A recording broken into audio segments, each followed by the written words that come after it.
All right, wonky selection of problems, technical difficulties. But here we go with 6 through 36, multiples of 3. Fairly quickly, I might add. Number 6, a relative minimum. That would mean where f prime changes. I have to do this every single time. Minimum would be negative to positive. So let's find f prime and figure out where it makes the change. So f prime would be 6x squared plus 6x minus 12. You can factor out a 6. X squared plus x minus 2. And we can factor what's left. So negative 2 and 1 are my critical points. Critical points meaning where the first derivative is 0 or undefined. Those are my only potential relative maximums and minimums. So C and D are out. So already I'm looking at a 50-50 guess here. I am going to check 0 into f prime. I like the factored form, but either form would be fine. So that would be 6 times 2 times negative 1. So f prime would be negative there. The alternating rule, because there aren't any double roots, so I don't have to worry about that, means this one's positive and this one's negative. Again, that's for f prime. Plug in values if you like to kind of verify that. But if you're short on time, then use the alternating rule. Oops, I said the right thing, I think. So changes negative to positive, that would be right there. That means my f is changing from decreasing to increasing. So there's a minimum at x equals 1. Number 9. The derivative is given by how many relative extrema does it have? All right, this is almost the same thing as question number 6. It's kind of nice because it gives me the derivative. So I already have the derivative. I don't have to take the derivative. So already I see that my critical points are those 3. So maybe you're tempted to say 3. But I'm going to do it the quick way. X equals 3 is a double root. Double root means it's not changing. The sign of f prime is not changing across 3. So I don't know what it is on this side of 3, but it's the same on either side because 3 is a double root. So the only changes happen at 2 and 4. So the answer is 2, even though I don't even know if they're maxes or mins. I just know that they'll be changing across 3 and 4. Across 2 and 4. Easy enough if you need to check. Plug in 5. That makes everybody positive. Plug in 3.5. Positive because it's squared. And then that one's negative. So yeah, that's a minimum. Check the others if you like. That wouldn't be a maximum. But yeah, there's 2 relative extrema for number 9. Number 12, which of the following is true? Okay, increasing, that's a G prime thing. Point of inflection, that's a second derivative thing.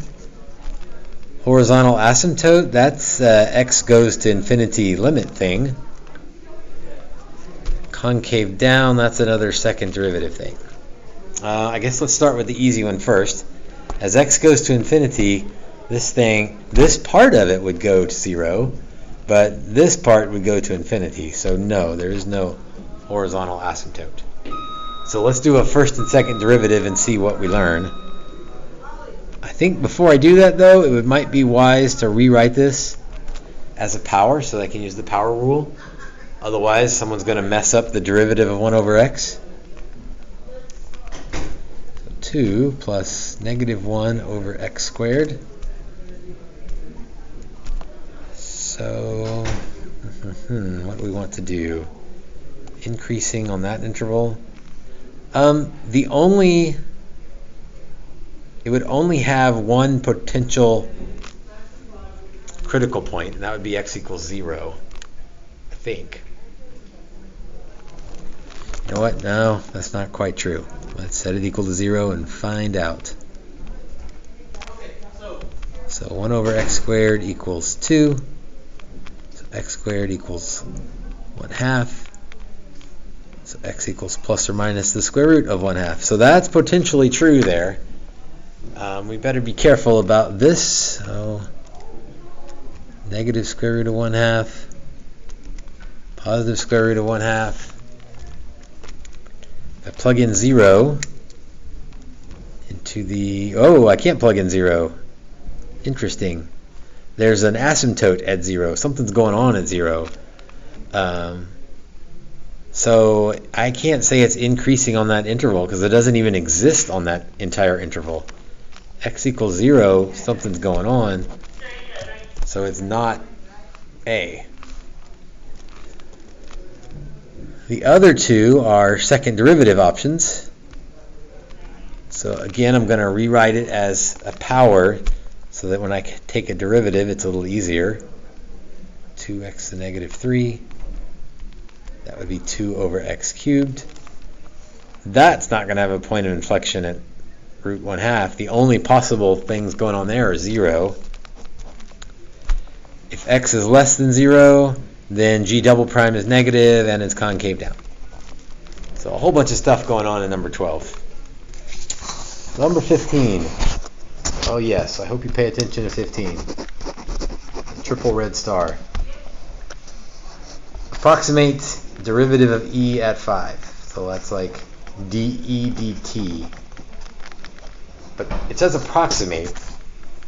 So I can't get dE dt exactly because I don't have a function for e. I've got some values, so maybe I could approximate it with change in e over change in t. And my best bet for at t equals 5 would be from 3 to 7. So this is an algebra slope. This is a calculus slope. I don't know that they're equal, but I don't really have any options, and it kind of acknowledges that it's not going to be perfect. So I will approximate using good old Algebra 1 slope formula here. 34 minus 26 over 7 minus 3. 8 over 4 is 2. Units of measure. Okay, well, let's back up here. E is elephants, and T is years. So 2 elephants per year. So the population is changing by 2 elephants per year, approximately. Explain why there must be a time t in the interval such that e prime equals 2. This sounds like MVT, right? Where calculus slope, that would be e prime, equals algebra slope. So if we could find an algebra slope somewhere between 0 and 9 where we got 2, then we could make this claim using MVT. Well, it's rather convenient that we just found that. Algebra slope on 3, 7 is 2. Let's make sure that we state that we meet the conditions. So E is continuous on the closed and differentiable on the open. And how do I know that?